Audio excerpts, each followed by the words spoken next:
Coming up on today's edition of Vikings Now, we are going to be reacting to the Netflix documentary Quarterbacks, and we're going to be focusing in on, obviously, QB1 for our team, Kirk Cousins. My name is Patrick Siepman. Welcome to the Vikings Now, and this is a video I'm very excited to do because I just finished up the Netflix documentary last night, and I've completely changed my tune and just changed the way I view number 8 for the Minnesota Vikings. So I'm excited to dive into this. But if you guys want more content like this, kind of staying away from the rumors and the kind of trade rumors side of, most of our videos. If you guys want more kind of in-depth content on more, miscellaneous topics, like show me by liking today's video. If this is something you guys want more in the future, just hit that thumbs up icon right down below.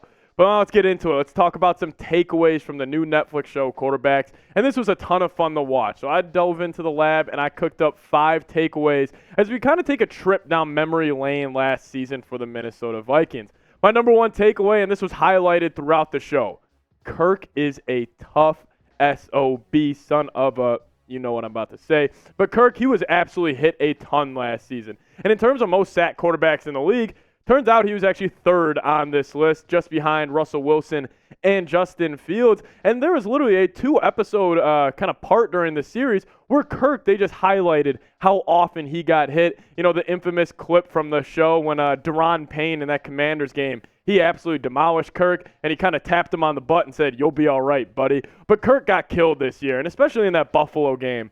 And they spent a good amount of time. We'll dive into that a little bit later here as well. But during that Buffalo game, a couple hits. Ed Oliver absolutely smoked him. And this kind of rib area was, we didn't really see that too much on the injury report last year for the Vikings. Like the week-to-week, Kirk never popped up on the injury report. But now looking back on it, his rib area, he was absolutely killed throughout the season. And this is a photo of one of the hits that, Kirk got absolutely demolished on. But Kirk Cousins, during the documentary, he said this about his recovery and just how he was able to survive game to game. He said, "The key for me is not just being able to survive a game or the hits of a game. The challenge is, can you come back 6 days from now and do it again? And then can you do it again and again and again for the entire season?" That's what I loved about Kirk in this documentary. The multiple ways that he was able to recover. Like he had those, they had the physical therapy people come in and kind of adjust his body week to week, which I thought was very, very cool. But then also the mental side of the game. He had the therapist for the Minnesota Vikings sit him down every single week and just kind of walk through his, mental process from game to game. I thought that was very cool. But also the number 1 takeaway from Kirk is I didn't realize how big of a beating he took last year, especially week to week. Like there was a month stretch of that season where it was every single game Kirk had a big hit laid on him. But hey, he got right back up and he was able to go next week. Kirk, he takes care of his body better than probably any other quarterback in the NFL. So it's pretty cool seeing the way he kind of went about that. Number 2 takeaway from me is that that Bills game, man. That was one of the most fun games I have ever watched as a Minnesota Vikings fan, and that's why I will never forget this game for the rest of my life. I remember being here in the Chat Sports studios and just wrapping up. I was actually doing a Dolphins show for us, and then we hopped right back into the Vikings-Bills game, and I was able to watch the end of the 4th quarter and the overtime period. It was one of the craziest games I have ever seen in my life. And I know, the Minneapolis Miracle or the Jefferson catch. A lot of people are debating what is the best play in franchise history. I got to go with the Jefferson 4th and 18. I understand the walk-off touchdown of Stephon Diggs in the playoffs, probably a way bigger magnitude of the game.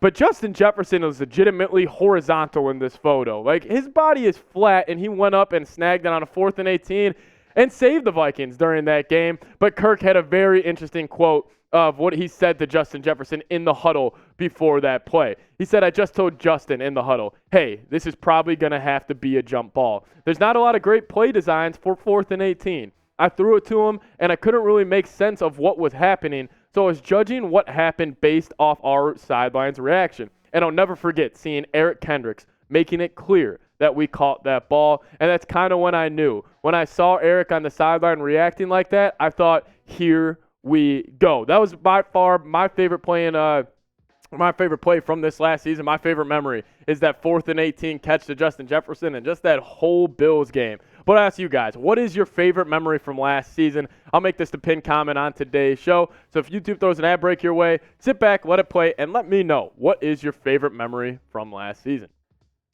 Another interesting dynamic throughout the show was Kevin O'Connell and Kirk Cousins' relationship. Obviously, Kevin O'Connell, first-year head coach for the Minnesota Vikings. He came in from the Los Angeles Rams, coming fresh off that Super Bowl. But it was cool just to see in their interactions and the different ways that they communicated. And I will say this. I think they have a good relationship. I'm not entirely sure on that. My whole take with this is I am curious if Kevin O'Connell is a true believer in Kirk. We've seen it throughout the show. He was kind of just instilling confidence through Kirk, throwing him just compliments left and right just to kind of boost his overall confidence.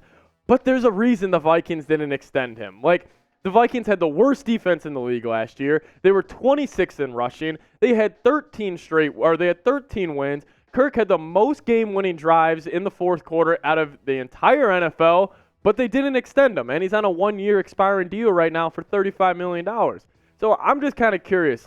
Yes, Kevin O'Connell, he showed love for Kirk throughout this entire documentary, and I think they have a very good relationship. But there was also moments, like in that Buffalo game, when Kirk had that 4th and 1 on the goal line an inch away, and he kind of went Rambo and just had a QB sneak call, and he just said, he ignored Kevin O'Connell. He couldn't hear him in his headset, but he made the play on his own, and KOC kind of had an interesting comment to him like, hey, man, I'm right here. I'm here to help you. And they kind of saw we kind of saw the tension starting to build there. So I think they have a good relationship. I think it's all good, but maybe just something to, keep your eye on a little bit.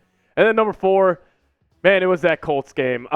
The Bills and the Colts games from this past season, it was absolutely fantastic. Those games were some of the most fun I have ever had watching Vikings football. And just overall, this season was absolutely special, especially that regular season. Going 11-0 in one-score victories. The Vikings play one-score games more than any other team. All these games come down to it close to the end, and the Vikings pulled off 11 of those games this past season. But the first half of the Colts game, it was awful. And Kirk had a funny quote about this. He said, everything that could go wrong did go wrong. It was kind of unbelievable. Where just the odds, it was statistically significant that this many things would happen where we were off schedule. And I agree. It was just a brutal first half for the Vikings. Block punts, whatever it may be. The Colts had 2 touchdowns that were not scored by their offense, kind of speaking about how bad that first half was. But the Vikings found themselves down 33-0 at halftime, came back and won that game. And I kind of forgot, KJ Osborne absolutely dominated that second half. He went over for 150 yards during that game, and he just dominated, and he kind of, solidified himself as, the true wide receiver 3 for this Minnesota Vikings that game. But overall, that was another crazy one. It was just kind of cool seeing, the ins and outs of the games on the, obviously, the documentary. Number 5, we'll wrap it up here. Sadly, the Giants game. The playoff loss versus the New York Giants, and this loss, it still hurts. It still eats at me. And the one play I forgot about, actually, was the Christian Darrisaw false start when the Vikings were driving, and it was a 4th and 1 on the Vikings, and they were around the 25-yard line. And they were, knocking on the door of scoring a touchdown, and they called the QB sneak. Kirk ended up getting it, but Darrisaw had a false start, so they had to settle for 3. It's just one of those plays where you really wish you got back, and maybe the Vikings, could have made the second round and would have played the San Francisco 49ers. But obviously the biggest play of the game was the 4th and 8 check down to TJ Hockenson, and it was pretty cool what Kirk Cousins had to say addressing that. He says, when you throw it short of the sticks like that and he's tackled, you get a lot of grief for it. But Jefferson was doubled, and just instinctively it felt careless to just throw it to him and win the game with the game on the line like that. Listen, Kirk, I get it. It was probably not the best, decision if you would have thrown it up to 18, but I wish you would have gave him a chance, because like you told Justin on the 4th and 18 play in Buffalo, you gave him a chance, and you said, you go make that play. You go, you're the best player on the field. I'll throw that ball up to you. Instead, you took the check down. Listen, that play still irks me. It still hurts, but it's actually the play before that which bothers me even more than the last 2 I just talked about. It was the 3rd and 8 to KJ Osborne. KJ's running a deep cross over the middle of the field, and Kirk throws it probably a half a yard behind him. And if he would have thrown that a half a yard in front of him, KJ might be still running, and he might be in the end zone right now. We could have had a 31-31 ball game heading into overtime in the playoffs. Listen, that loss still bothers me a ton. It was just very interesting to see how the players all react, and obviously how Kirk reacted. And we actually had the cool scene, if you guys haven't seen it already, when he was driving home from the game, and he talked about that throw to KJ, where that was just eating at him or if you would have just thrown that a little bit ahead of them, the Vikings could have won a playoff game this season. But I'll ask you guys, because the documentary definitely changed my view of Kirk Cousins, but I'll ask you, has the Netflix documentary Quarterbacks changed how you view Kirk? Give me a Y for yes or give me an M for no down in the comment section. Curious to see what you guys have to say. And as always, make sure you guys hit that subscribe button, stay in the loop. I want to be your go-to Minnesota Vikings YouTube channel. Thanks for hanging out with us today. See you guys next time. As always, Skol Vikes.